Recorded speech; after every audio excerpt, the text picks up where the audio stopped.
Hello everyone, welcome back to my channel.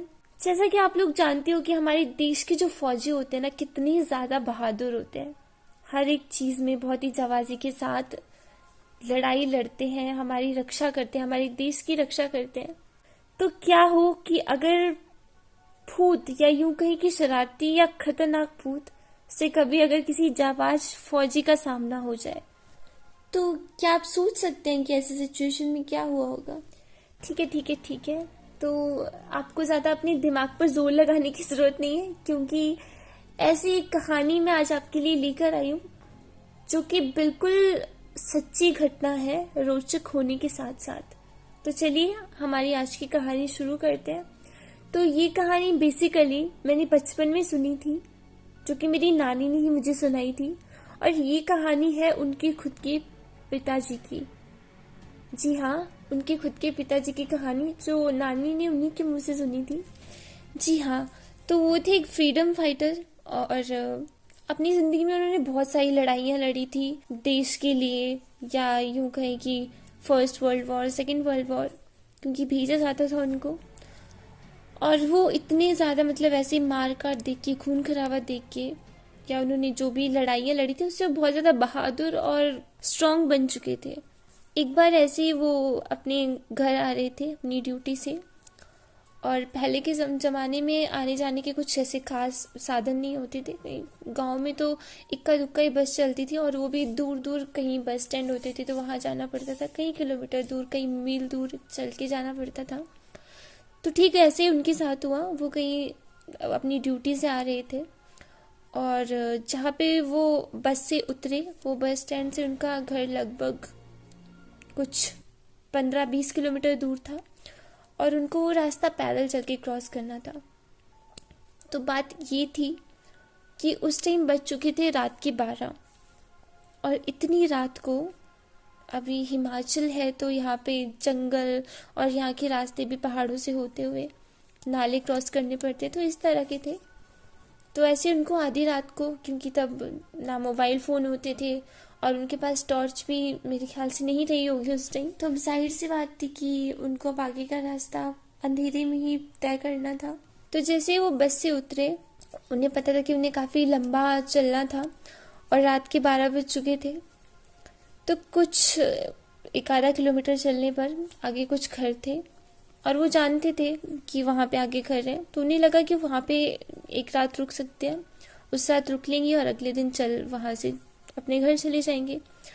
तो उन्होंने दरवाज़ा खटखटाया, उनका दरवाज़ा खुला। उन्होंने कहा, हाँ जी बोलिए, कौन हो आप और क्या काम है आपको। तो उन्होंने कहा कि देखिए ऐसे ऐसे मैं फ़ौजी हूँ और इस गांव से हूँ, और अभी आधी रात को मेरे पास इतना ज़्यादा सामान है और मैं कैसे चल के जाऊँगा। तो अगर आपको कोई दिक्कत ना हो तो मैं आपके घर पे एक रात रुकूंगा और फिर सुबह होते ही मैं निकल जाऊंगा अपने गांव की तरफ। तो सामने वाले होते हैं ना, अलग अलग स्वभाव के लोग होते हैं, वैसे वो कुछ अकड़ू टाइप के लोग होंगे, और उन्होंने साफ मना कर दिया। और ऐसे मतलब वो भी अपनी जगह सही थी, क्योंकि कोई स्ट्रेंजर अगर ऐसे आधी रात को आपके घर में रहने के लिए बोल रहे हैं तो कोई भी अलाउ नहीं करेगा। तो ये तो बिल्कुल नेचुरल था। तो उन्होंने भी मना कर दिया कि नहीं, आप नहीं रुक सकते और अपना रास्ता देख लो, आप हमारे घर में नहीं रुक सकते। तो उन्होंने भी ज़्यादा रिक्वेस्ट नहीं की, उन्होंने सिर्फ एक बार बोला कि ठीक है, अगर नहीं मान रहे तो ठीक है। वो तो वैसे ही बहुत बहादुर थे, उनको थोड़ा सा ये था कि सामान साथ है, बाकी उनको कोई दिक्कत नहीं थी। तो उन्होंने सोचा कि ठीक है। तो फिर उन्होंने अपना सामान उठाया वैसे ही और चल पड़े। तो आगे की सिचुएशन कुछ ऐसी थी कि उनको एक पहाड़ी थी वो क्रॉस करनी थी, और होता है ना दो पहाड़ों के बीच में एक नाला, वैसे ही था।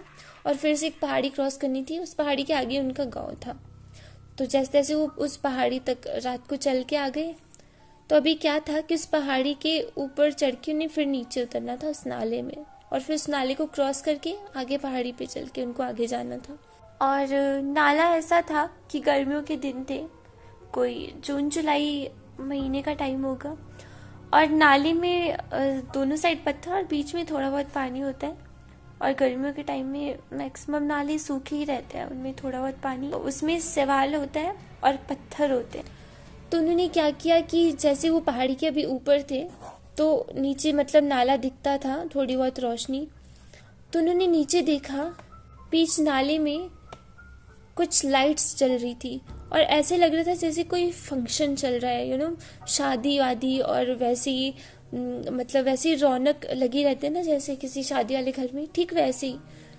तो उनको एकदम से लगा कि ये हो क्या रहा है, क्योंकि वो इस रास्ते से बहुत बार आते जाते रहे थे और वही रास्ता था। तो उनको पता था अच्छे से कि वहाँ पे जहाँ पे ये सब रौनक लगी हुई थी, वहाँ पे शमशान घाट है। एक नहीं, दो नहीं, पूरे 7-8 गांव के, मतलब इकट्ठा शमशान घाट था और वहीं पे लोग मुर्दों को जलाते थे। तो वो तो समझ गए, क्योंकि पहले के लोगों को पता होता था ये छलावा होना, बाकी सब मतलब आम चीज़ें होती थी। तो वो समझ गए कि ये भूतों की कोई शरारत है और वही ये सब कर रहे हैं। पर उनको तो वो क्रॉस करके जाना पड़ना था, अब वो पीछे भी नहीं हट सकते थे और वो थे भी बहादुर। तो उन्होंने सोचा कि कोई नहीं, चलो चलता हूँ।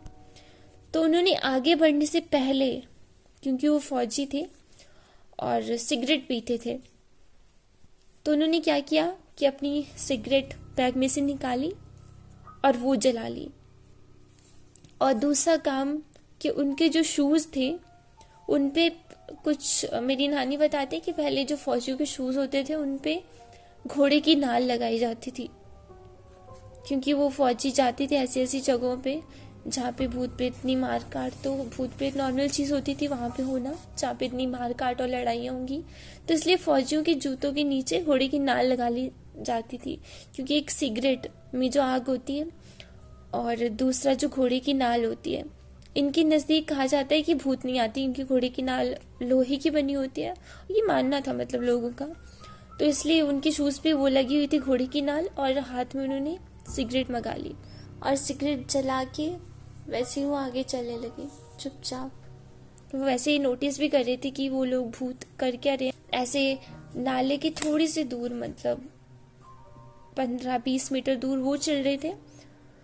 और इधर यहाँ पे होता है कि लोगों को नीचे ऐसे लाइन में बिठा के खाना खिलाया जाता है शादियों में। तो वो भूत प्रेत भी सेम वैसी ही चीज़ें कर रहे थे। उन्होंने ऐसे लाइंस बनाई हुई थी और वैसे ही कुछ खाना बना रहे थे, कुछ परोस रहे थे, कुछ खा रहे थे, कुछ डांस वांस कर रहे थे। वैसे मतलब ठीक माहौल वहाँ पे शादी वाला था। तो उनको तो पहले ही पता चल गया था कि इतनी रात को ये सब यहाँ पे फंक्शन तो हो नहीं सकता, ये भूत ही है जो मेरे साथ शरारत कर रहे हैं। तो भूत क्या करते हैं, जब भी मिलते हैं हमसे बात करने की कोशिश करते हैं और हमें हमेशा कहा जाता है कि कोई भी अगर ऐसी कुछ घटना हो तो हमें उनसे बात नहीं करनी, हमें उनकी बात का रिप्लाई नहीं करना है, हमें सीधे चलते रहना है, हमें जो भी कर रहे हैं वो करते रहना है, लेकिन उनकी बातों का रिप्लाई नहीं करना है। तो वो भी ये बात बहुत अच्छे तरीके से जानते थे। तो जैसे ही वो नज़दीक पहुंचे उनके और उनकी तरफ से उनके साइड से क्रॉस करने लगे, वैसे ही कुछ एक बीच में से बोलने लग पड़े वही भूत। उन्होंने अपनी लोकल लैंग्वेज में कहा कि वो जाने वाले, जरा रुक और खाना खा के जा। तो उन्होंने रिप्लाई नहीं किया, वो वैसे ही सिगरेट पीते पीते आगे बढ़ने लगे। तभी दूसरे की आवाज़ आती है कि तुझे सुनाई नहीं दिया, आप बैठ और खाना खा। उन्होंने तब भी रिप्लाई नहीं किया। फिर तीसरा भूत बोलता है कि सुन ले, आजा और खाना खा ले आराम से, फिर चले जाना। उन्होंने फिर कुछ जवाब नहीं दिया, अनसुना किया और वो आगे बढ़ते रहे। जैसे वो थोड़ा ऊपर पहुंचे वैसे भूत पीछे से बोलने लगे कि आज चला गया, आज तो ये बच गया। ऐसे उन्होंने अपनी लोकल लैंग्वेज में बोला कि आज तो ये बच गया।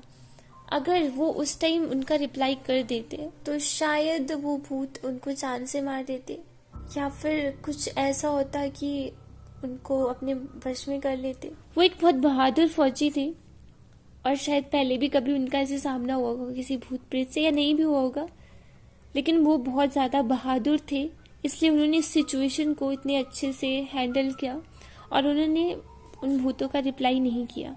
और वो भी खुद जाते जाते ऐसे बोल रहे थे कि आज तो बच गया। इसका मतलब यही था कि अगर वो जवाब दे देते तो वो नहीं रहते। और उन्होंने पीछे मुड़कर भी नहीं देखा, वो वैसे ही सीधा घर गए, हाथ मुंह धोए और मेरी नानी की जो माँ है उन्होंने खाना वाना उनको परोसा।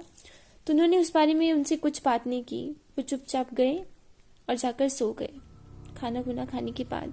फिर जैसे ही सुबह हुई तो उनके एक कज़न थे जो भी फौजी थे और वो भी घर छुट्टी आए हुए, तो उन्होंने उनको सारी बात बताई कि ऐसे ऐसे रात को फलानी जगह पे ऐसे ऐसे हुआ और वहाँ पे तो शमशान घाट है, तो मुझे देखना है कि वो भूत आखिर रात को वहाँ पे परोस क्या रहे थे, कि बड़े चावल सब्जियाँ ऐसे परोस रहे थे, तो वो कर क्या रहे थे आखिर और क्यों ये सब कर रहे थे।